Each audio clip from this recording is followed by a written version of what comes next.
Кыргызская республика – страна больших туристических возможностей. Раскрыть их призван Фонд поддержки развития туризма. Наша задача – помочь развитию туристической индустрии и привлечь новые инвестиции. Но главное – сделать пребывание туристов в Кыргызстане комфортным. Начали строить Rest Point, где можно будет отдохнуть, зарядить гаджеты, принять душ, выпить кофе и получить информацию о маршрутах и достопримечательностях. Rest Point появится на самых оживленных туристических маршрутах.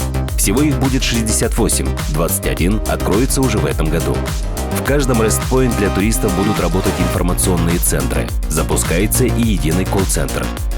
Вышли на маршруты комфортабельные экспресс-бусы GoBus. Они круглосуточно курсируют между Бишкеком и аэропортом Манас.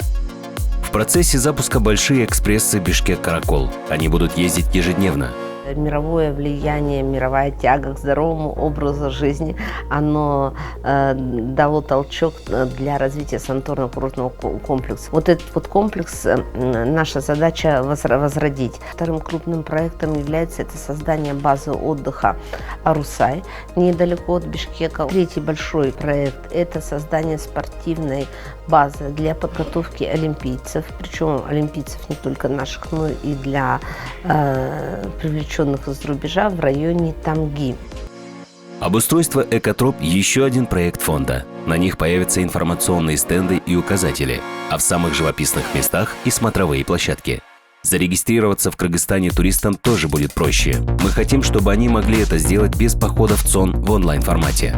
А для туристов, приезжающих организованными группами, будут обеспечены зеленые коридоры.